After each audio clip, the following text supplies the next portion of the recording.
everyone, and welcome to another episode of Tell Me More, a hospitality data podcast. I am your host, Stephanie Ricca. With me, as always, I have STR's Isaac Collazo and CoStar's Jan Freitag. Hi, guys. Hey, Stephanie. Hey, Steph.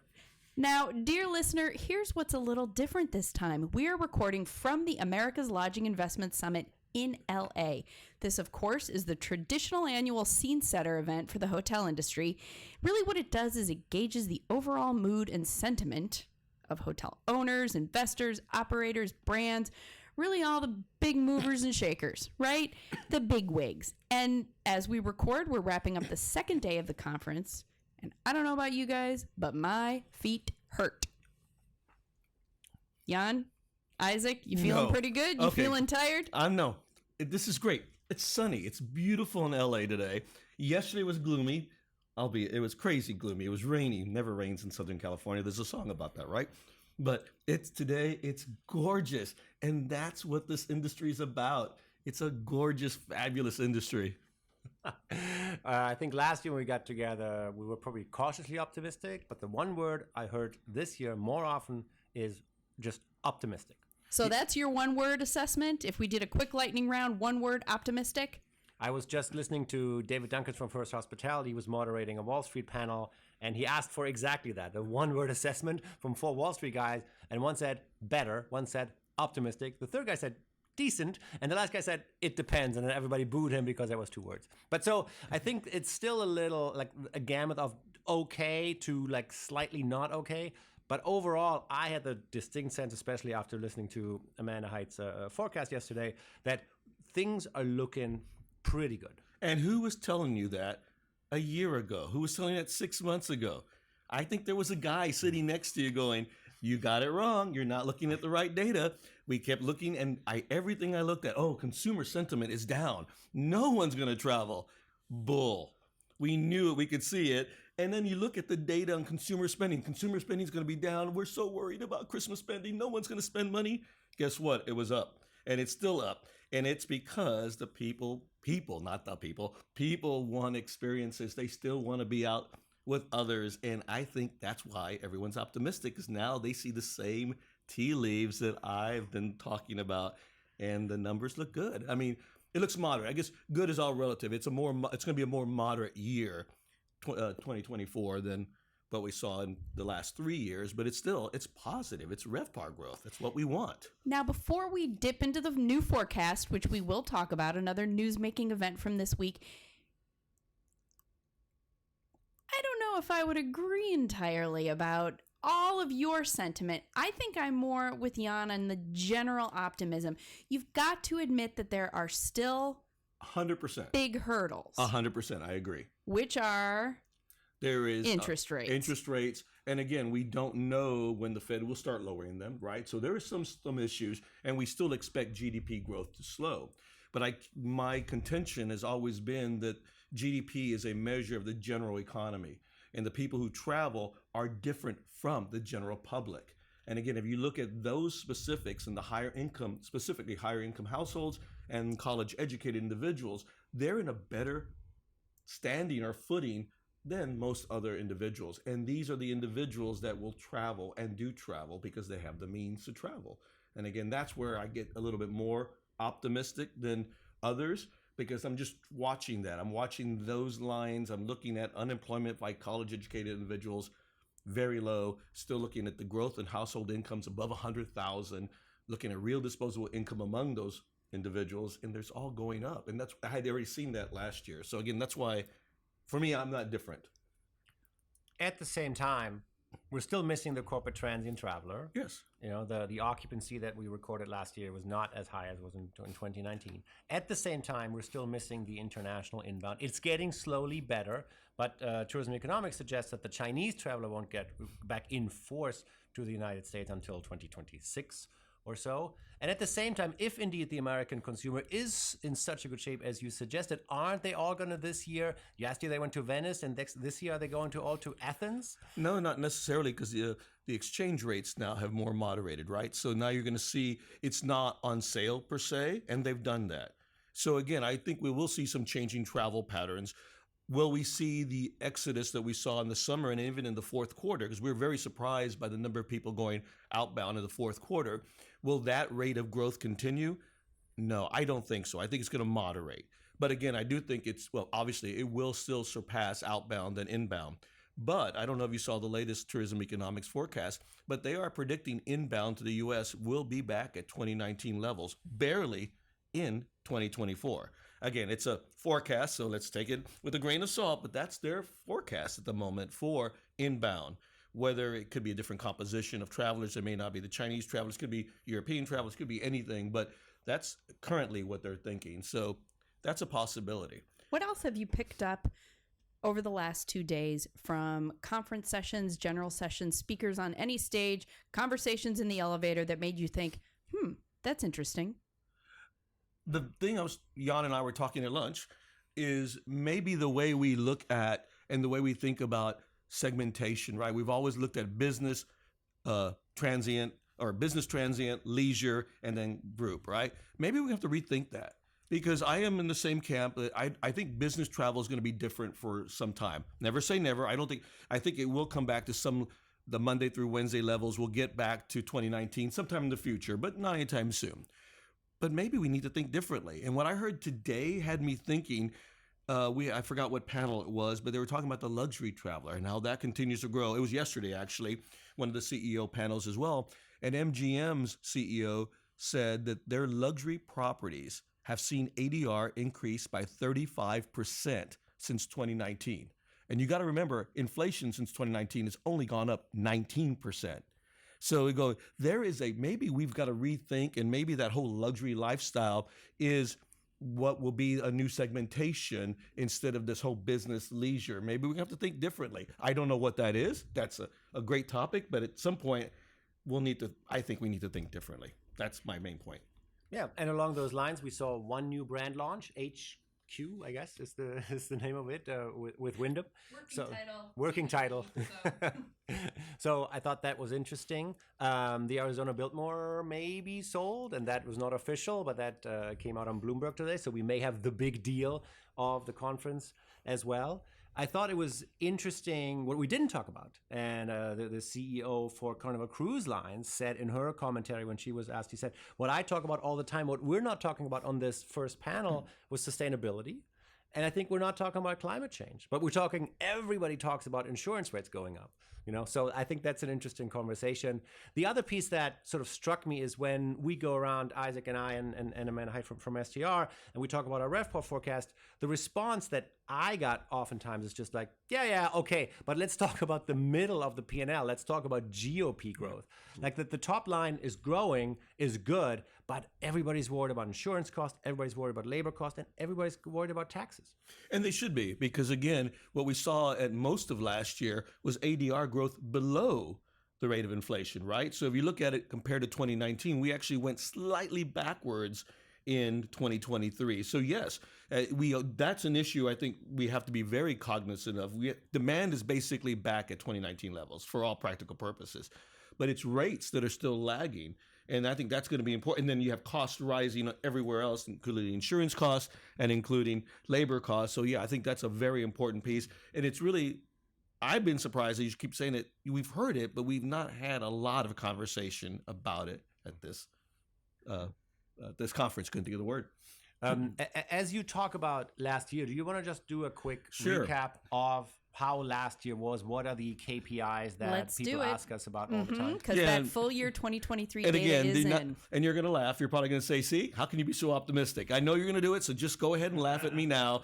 But yeah, I think it's really interesting to look at RevPAR last year and to really take the key point. Yes, RevPAR was up 4.9%, but it was up because of the first quarter where RevPAR grew by 17%. If you look April through December, RevPAR only grew 1.9%. That's a 300 basis point delta. So yes, and what brought it down, I already kind of mentioned it, was ADR growth. Also, demand also softened April through December, but that's what we were talking about earlier when we saw the shift of domestic travel outbound.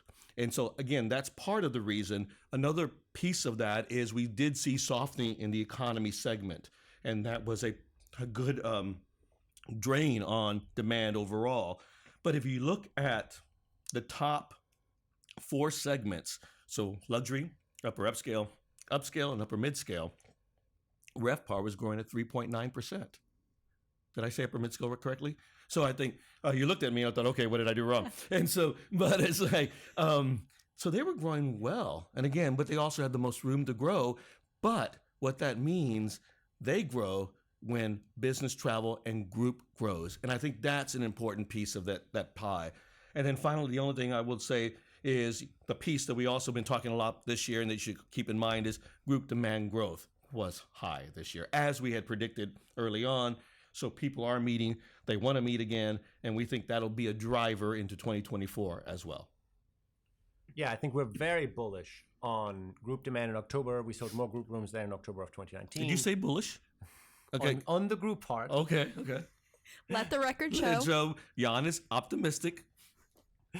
On the leisure side, I think the word is still out. How will the American leisure traveler travel in the United States or out of the United States? But I think the problem child continues to be corporate transient demand. Because we're just not back in the office all the time. Now, in a very, very optimistic reading of the data, isn't it possible that maybe if we are in the office 3-2, meaning not in the office Monday, Friday, that we may be traveling also 3-2, and can we see more compression nights and maybe more ADR growth Tuesday, Wednesday? That's what I'm wondering. You brought that up last month, and that one was something I jotted down and said, that. But what I also heard, I bet that. But what we're hearing more and more, and I think we got to just be cognizant of it, even today on stage, more and more companies are going 4-5. And they're pushing that. And in one company, at least that I've heard of in Atlanta, UPS, is going full 5. So I think you're going to start seeing a shift. Again, will it be, will that automatically lead to more business travel? No, may not. But I do think that's also a piece that's in shift or in flux. And so that could also change the way we travel, the way we've been traveling versus the way we used to travel. So it'll be interesting to see that shift. Lots of room for change. It's only January after all. Yes, it's only January. Let's keep that in mind. Any other highlights that stood out to you from the full year 2023 data? You've been talking for the last few months, and of course you guys are always right when it comes to your forecasts. I say that with a laugh, but you've been very good at spotting what you think those trends and how things would shift out. But any surprises when you got the full year 2023? I don't know about surprises. I think I was surprised at the comment we made at NYU about normalization, and it really felt more normal. Calendar shifts, things that we hadn't talked about really in a long time, really became a thing. And it really started affecting performance, right? It affected April's performance, and then just recently, December, with the shift of New Year's Eve from a Saturday to a Sunday. And we wrote about that. We did the analysis, and I was kind of shocked because we haven't done that work in a long time. And so that was surprising to me that it actually happened, and people are still using stabilization, normalization, things are getting back to normal, when we kind of just said that as an off-the-cuff statement at, I guess, NYU, if I remember correctly. Can we just do a quick detour? Because February this year has another day. Can you just give us 30 seconds on how STR deals with February 29th leap day, just because it happens so rarely? In STR world, there is no leap year. So just kind of put it out of your mind. What we do is basically every February, regardless if it's a leap year calendar year, only has 28 days in STR world for its monthly data. So we take the full 29 days divided by 28, take the data divided by 28 and multiply. I can't even say it. Divided by 29. And one day. I don't know. We have not been drinking yet, folks. We haven't done that yet. But we take the data and we normalize it for the 28 days. That's the easier way to say it. And now weekly data, if you're looking at our weekly data, yes, you will see a 29th day there. But again, on the monthly data, there is no leap year. Thank you. I just wanted to, throw anybody's that out there birthday on leap year? Sorry, you will not be getting a card from Isaac. One of the other topics of conversation that's come up this week as we talk about particularly the transaction and financing side of the hotel industry is how much more attractive hotels seem to be now as an asset class as compared to apartment, to warehouse. Office. Exactly. Office has kind of been that laggard for a long time. Jan, can you put your CRE hat on a little bit and give us some comparison to how those other asset classes finished up 23 and how hotels kind of stack up? Yeah, so first of all, on the transaction side, in the fourth quarter of last year, we sold 7 point something billion in assets, and that was down 50% from a year ago. And I think that sort of fit the sentiment of deal makers in the year, especially in the last quarter, that everybody was just sort of in a wait and see mode. Now that the Federal Reserve has signaled that they're going to do rate cuts, maybe even 3 rate cuts this year, that I think gives deal makers a little bit more conviction that they, even if they don't know where the interest rate comes in, at least they know the interest rates won't go up. So we're probably in the peak interest rate environment. And I was talking to a major deal maker and I said, so what do you think that does? And he's like, well, psychologically, that's good. Even though the Fed hasn't done anything yet, they just talk. There is no rate cut yet on the books. But I think psychologically, I think people will say, oh, okay, we're over this hump. We know it's not going to get, quote unquote, worse, if you want to use that word, in terms of higher interest rates. So we can now plan a little bit better. We can now underwrite a little bit better. Now, will that sort of break the dam open and will we see this flood of deals in Q1? Absolutely not. Q2, I doubt it. Q3, hopefully. And then Q4, I think with the vengeance, because people are going to be afraid to miss the boat. I think we're going to see a lot more transaction activity in the second part of the year. I 100% agree. And when you ask about the other CRE classes, clearly office has been the battered, beat up problem child. We talk about the lack of business travel. We're not just making that up. That is clearly people are saying, oh, I can't visit with Isaac because he's not in the office. We're just going to do this on Teams or on Zoom. And I think there's just a lot more of that. And I think if you look at the CoStar office data, you clearly see that vacancy rates are up, and you clearly see that deals are being signed, but for much smaller square footage than landlords had before, than tenants had before. And all of this means there are just fewer people in the office. And so office is going to be impaired for a while. Multifamily apartment complex is really the darling. Everybody wants a piece of that. And on the industrial warehouse space, we're seeing a lot more normalization. I think they've had their day in the sun in 2020, 2021, 2022. There's a lot more new supply coming, so it's going to be interesting to see, but that's still definitely an investor darling as well. Mm-hmm. So all of those things fall into place. Hopefully, hotel transactions pick up at some point this year.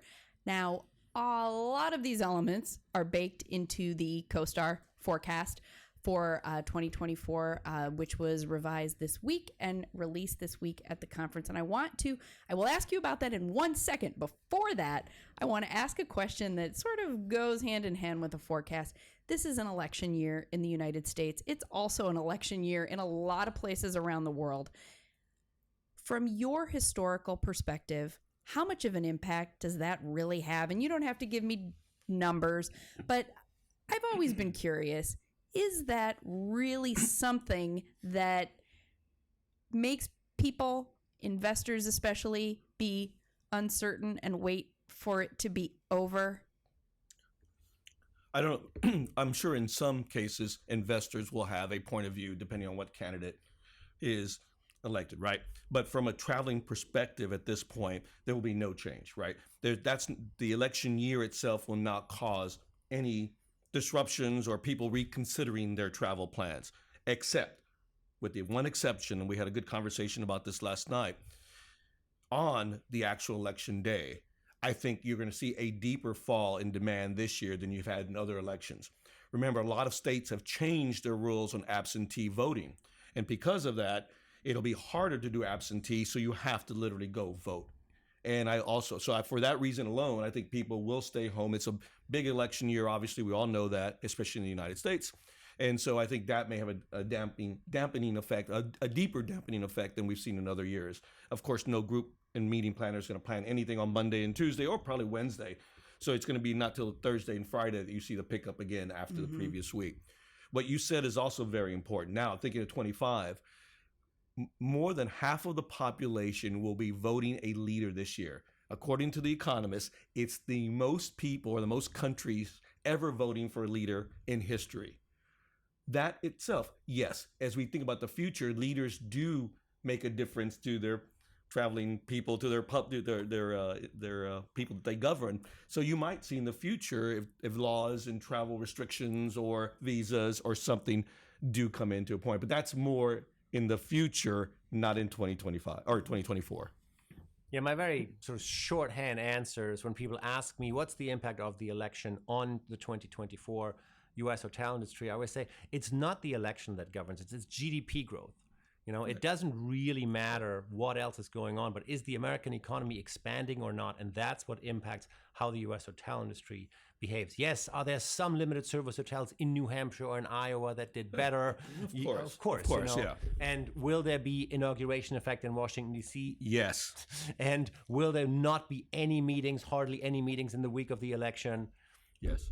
But other than that, I think it's really more of a macro question of how is GDP doing? That's how the American hotel industry will be doing. 100% agree. 100% agree. Other thoughts on the revised forecast? It didn't change too much. There are, like I said, a lot of different elements baked in, but quite frankly, Steph, it didn't change because nothing has really changed. Mm-hmm. We know that the Fed has announced that, there'll be interest rate cuts, but we haven't seen them. So as we're looking at the GDP forecast and creating from November to the one we just created this month, there was nothing really new. So it was hard to, move the forecast. The models basically said, nothing's new. It looks about the same. So we're still predicting 4.1% RevPAR growth in 2024. And again, it's because there's really no new information. Now, there's some minor changes within the models and within each of the KPIs. But again, it's nothing to write home about. Like, we are going to see, we think now, slightly higher supply growth. But we're talking 10 basis points higher. We're not talking 50 or 100 or 300 basis points. We're talking 10. And then within the chain scales, we had some ups and downs. I only think the most important thing that someone should think about in their forecast for this year is last year, economy chains were down, right? RevPAR was down. I can't remember the exact number at the top of my head. But what we're thinking this year is they're going to be up by 1%. And I think that's a difference from last year. So we're thinking demand continues to grow. And more importantly, the other thing that we think is important this year is we believe ADR will grow ahead of inflation all year. And that's different from what we just came out of. Mm-hmm. So tell me more about that ADR number. So we're saying 4.1 for RevPAR driven by what in the ADR side? 3.1.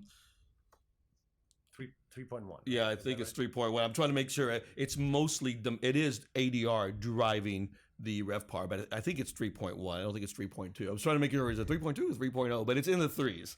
And so, but yes, that's what's going to be driving it. Let's wrap up by talking about what you are both looking forward to in 2024. I made this comment to Jan and he started laughing.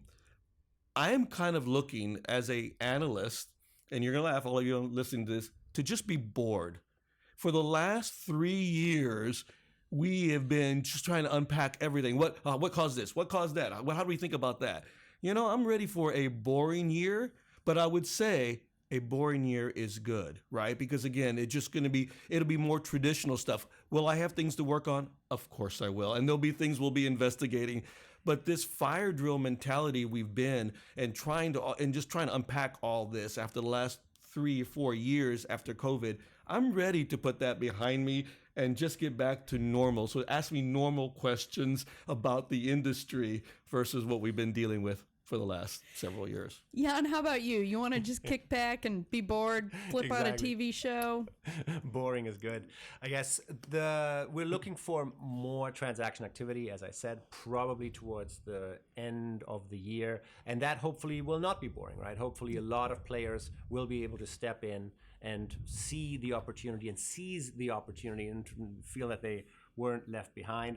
I still don't think we're going to see this quote-unquote wall of distress that we've been talking about, right, because people are still going to talk to their bankers, and the bankers are going to say, well, look, now that we know the interest rate environment is going to be more favorable, we can probably extend, or you'll be able to refinance. I think on the pipeline side, I think we're going to see more construction starts. Honestly, I think we're going to see more conviction from developers putting a shovel in the ground. Well, we're showing more, properties opening in the forecast. So I think that will happen. I agree. I think, again, it's a lot, like you said, as we began our discussion, it's a lot of psychological stuff in there. Just the idea of lowering interest rates will start moving some projects along, and I think that'd be a good thing.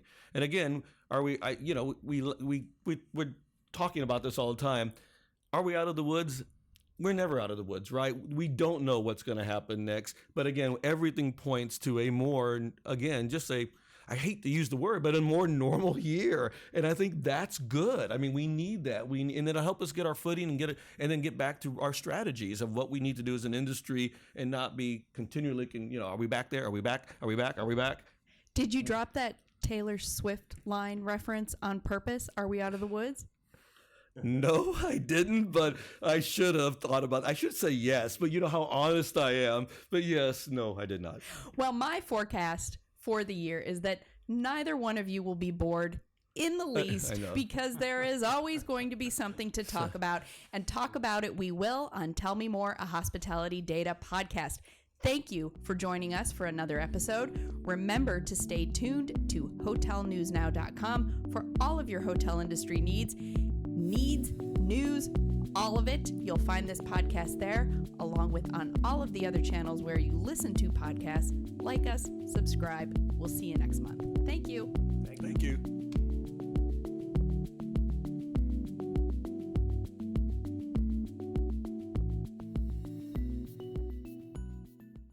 Hi, I'm Davon Reed. I'm Omari Head. And I'm Chris Henry. We're the hosts of the Next Gen and Lodging podcast on the Hotel News Now podcast network.